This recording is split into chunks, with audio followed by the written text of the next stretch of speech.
पूर्व मुख्यमंत्री भूपेश बघेल ने राधिका खेड़ा के आरोपों पर पलटवार करते हुए कहा कि डॉक्टर रमन सिंह के 15 साल के कार्यकाल में जितने भी शासकीय कार्यक्रम हुए हैं उनकी जांच होनी चाहिए। साथ ही हमारे भी 5 साल के शासन में जितने सरकारी आयोजन हुए उनकी भी जांच करवा ली जाए। भूपेश ने भाजपा पर हमला करते हुए कहा कि अभी जो भाजपा सरकार में शपथ ग्रहण और अन्य आयोजनों में लाखों खर्च हो रहे हैं उनका भी हिसाब होना चाहिए। विकास यात्रा से लेकर निगम मंडल शपथ समारोह तक सबकी जांच होना जरूरी है।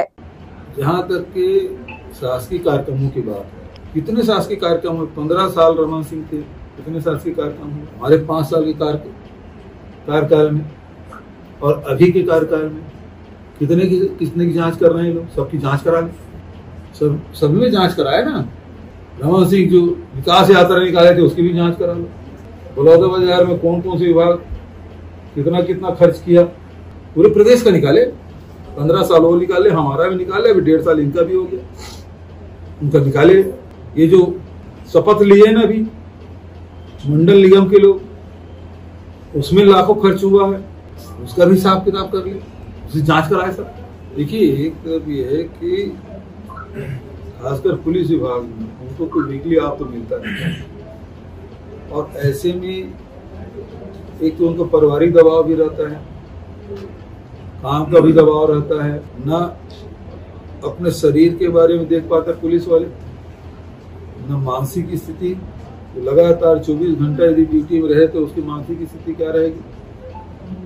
तो शारीरिक, मानसिक और पारिवारिक जो दबाव है उसको ध्यान में रखते हुए ये छुट्टी की घोषणा की गई। लेकिन अब सरकार उसे भी, चूंकि भूपेश बघेल के कोई भी निर्णय हो उसको पलटना है, लेकिन अभी तक के बिजली बिल हाफ योजना पलट नहीं पाए, स्वामी आत्मानंद उत्कृष्ट विद्यालय पलट नहीं पाए, हाट बाजार क्लिनिक योजना पलट नहीं पाए, 35 किलो राशन हर परिवार को उसको पलट नहीं पाए, किसानों को जो बोनस मिलता था उसको पलट नहीं पाए, भूमि श्रमिक न्याय योजना मिल रहा था उसको पलट नहीं पाए।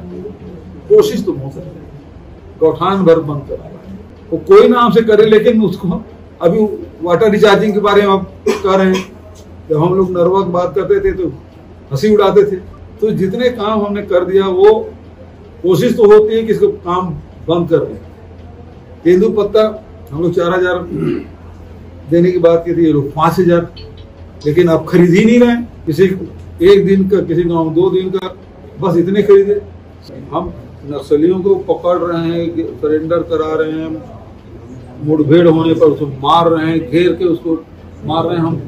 हम हमारा पूरा समर्थन है, लेकिन आदिवासी न मारे जाए, जो निर्दोष व्यक्ति क्यों मारा जाए? अब मारे गए तो सरकार उसको मुआवजा दे। मैंने उदाहरण दिया ना, कोयली बेड़ा में 3 लोगों की हत्या हुई, ये फरवरी 2024 की बात है। उसी समय में बीजापुर में 31 लोग मारे गए थे, जिसमें 2 ग्रामीण थे, इसमें 3 के 3 तो ग्रामीण। भाई उसके पास आधार कार्ड है, उसके पास राशन कार्ड है, उसके पास मनरेगा कार्ड है, उसके पास तेंदू पे तब बेचता है उसका कार्ड है, सब है उसके पास।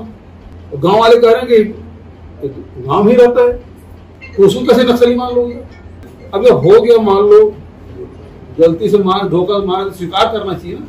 रेगुटा में भी एक तरफ घेरे थे, एक तरफ खुला था, 3 तरफ से खुला था। और अब जो मारे गए 31 मारे गए, उसमें भी आंकड़ा अलग, मुख्यमंत्री का अलग बयान है, गृह मंत्री का अलग बयान है। आंकड़े कोई 22 बोलता है, कोई 20 बोलता है। डेड बॉडी 11 दे दिए, 20 में 11 बचा है।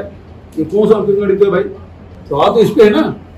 और अभी तक के डेड बॉडी रखा हुआ है, और हमने कहा कि भाई ये मारे गए हैं तो उसके जितने लोगों को आपने सौंपा है उसकी सूची तो बता दो, किसको सौंपे हो आप।